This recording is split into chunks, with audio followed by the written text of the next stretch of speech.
Welcome to the Health Coach Nation podcast. My name is Hailey Rowe, and I'm a sales and marketing coach and LinkedIn lead generation service provider. I work with health, life, and mindset coaches and online service-based business owners to help them get more sales, shift their time to the client-generating activities instead of just the busy work, and overcome that social media overwhelm. Let's get into the show.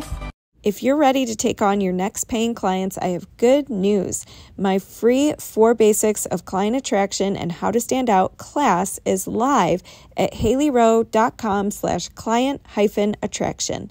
In the class, you're going to learn the top 2 traits I recommend for most coaches and entrepreneurs if they really want to turn this into a career. You're going to learn how you can build demand for your services and stop getting crickets on your posts.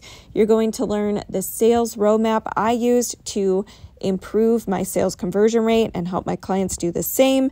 And you're going to learn so much more. So go to haileyrowe.com/client-attraction and get your copy of the class today. So I am Carol. I am all the way from South Africa. I've been designing brands for the last 26 years, believe it or not.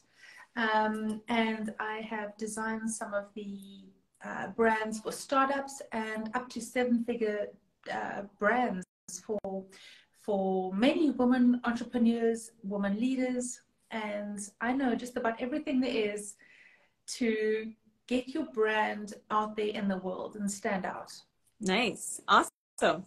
So why is it important to even establish what your brand is and what is a brand in your opinion?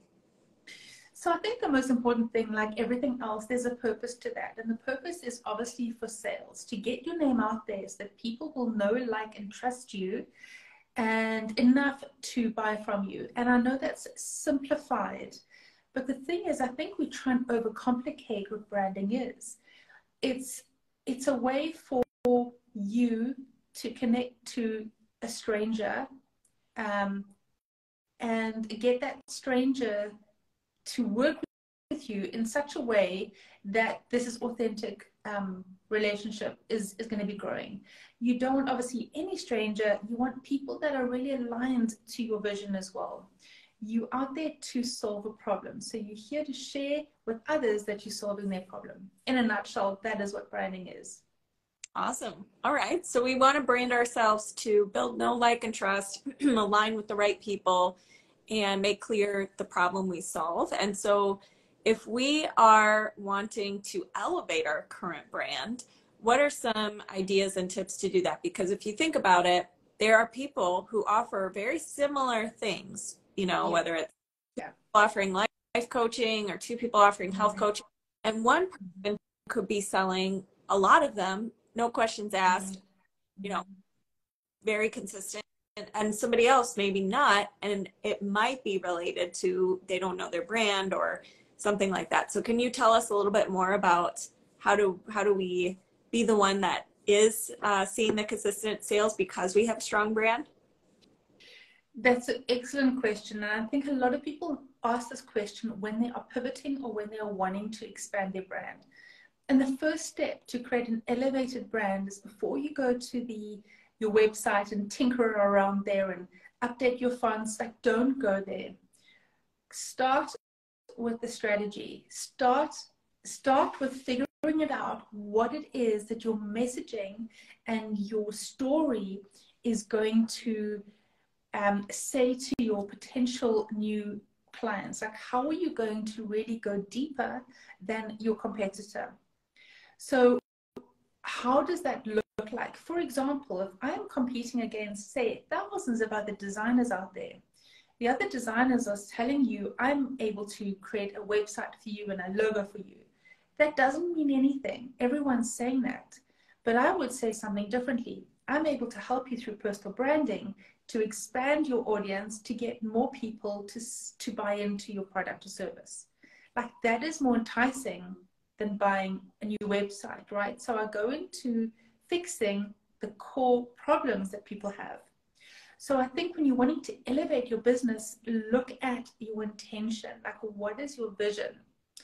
And then after that, once you know and you're clear about what that is, then tell the story. share your story with the world, and you can share that because you are unique and different. You'll see, for example, I've got a whale kind of pendant that I'm wearing at the moment. That's part of my brand. I love to go and swim with the dolphins. I am a water baby. Does it have anything to do with branding? Yes and no, right? It makes people relatable to me as well. It shows that I have a life outside my business, and I have passions. And you'll find that I get a lot of people connecting because of my other passions. So those are some ways to elevate. And obviously we can talk about the graphics as well and the design. But I think before you go there, you need to just get very clear and aligned with your vision. And obviously people will connect with that. Yeah, definitely. Yeah, it's much easier to sell a mission and or a vision than, you know, just I do health coaching packages, you know, Yeah. design, like you said. So I think one of the things I'm hearing is you want to have a unique problem you solve for an audience who needs it and wants it with a approach, or what's different about you compared to everybody else who does it, and what's the after effect of solving that problem. And one of the things that I just saw yesterday is I had a newer client send me a video of himself, and it was like he was trying to do an ad video, and in of it he was saying, are you stuck? You know, are you finding yourself stuck?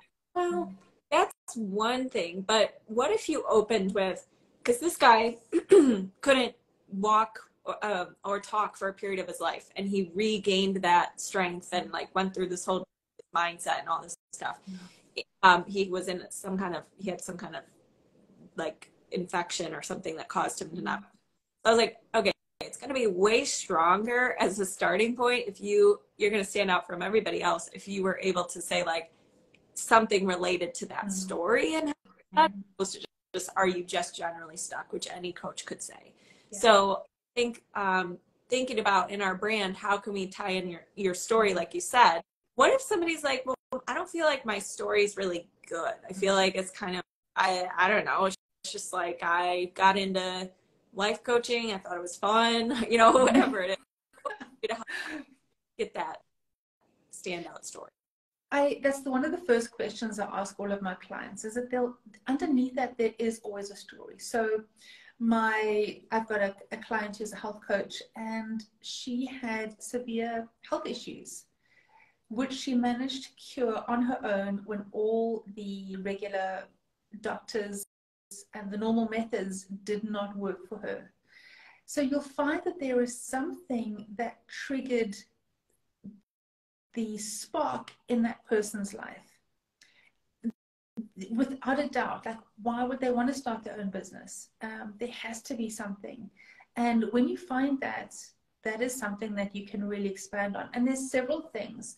Like even in my business, I knew that I worked for corporate for I think 4 years, and I just couldn't work for them. I knew that I had to be independent. I want that freedom lifestyle. So I think a lot of the underlining desire for a lot of people is freedom.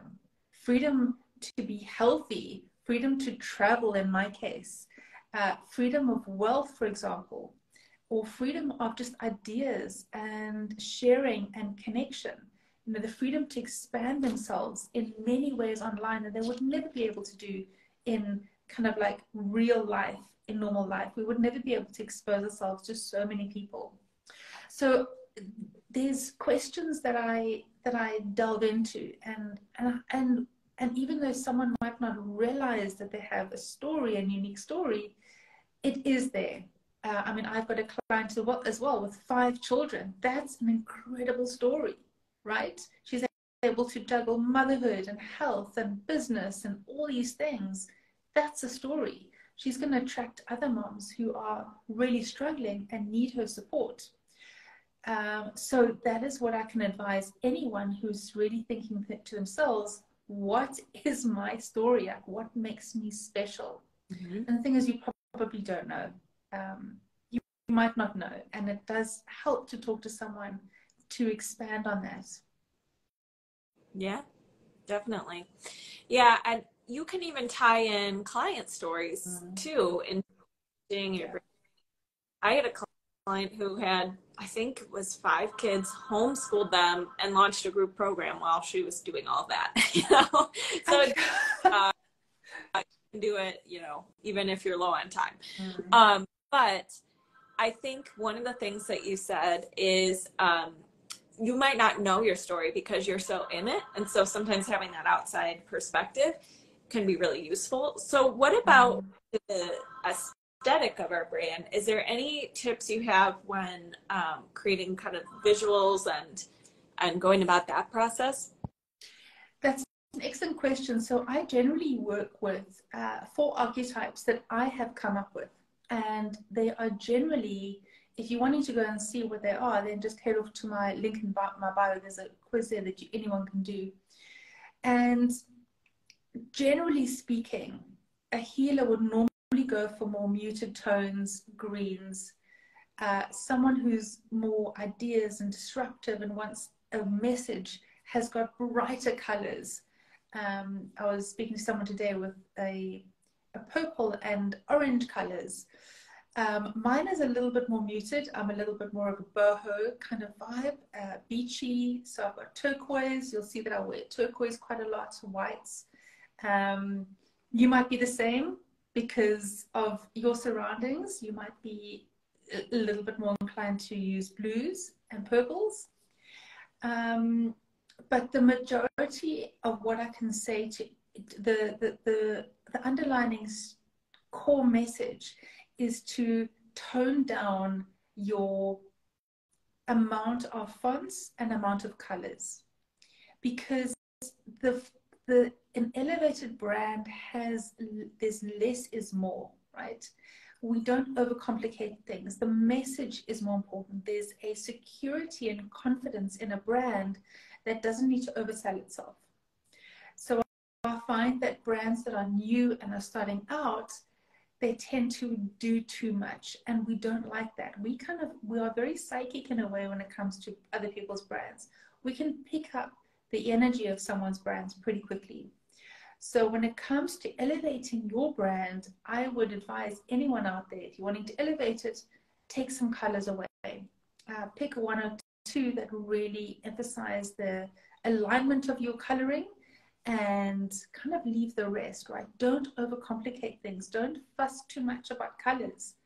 Really focus on the message. Focus on your intention. Focus on connecting to clients authentically without trying to fake it or do things just for the view count or to get more clout online. Don't do that. Come from a genuine place, and you will actually get more clients from that. Awesome. I love that. That's an awesome tip. And I think a lot of times people are craving that authenticity online because we've come to a time where it is so almost like clickbaity and it's been a lot about just showing off. And where can people connect with you and find you online? So they can connect to me at carolhampshire.com. Obviously, just go to my link in my bio. There's a whole bunch of free stuff I offer as well. And if anyone wants a 15-minute connect call where I actually do a free brand alignment audit, reach out to me and book that, because I believe that in 15 minutes, I can literally give you so much value. I can find out where those holes are in your business and really get you on track again in an alignment, because I find everyone seems to have something that's a little bit out of place in their brand. Branding, from messaging, from vision, from storytelling, even to brand visuals and what you've actually got on your website as well. That's all part of that brand message. Amazing. All right. Well, thank you so much. I'm going to post this live over to your Instagram and do a live. So I will see you in just a couple minutes. But thank you, everybody, for watching. And if you have questions later for the replay, you can put them in the comments and she will check it out. Thanks. Thanks so much for listening to this podcast. And if it's really helpful for you, I'd really appreciate if you share it and or leave a written podcast review. This tells the podcast sites that our show is useful and it will be promoted to more people that way. Thanks again.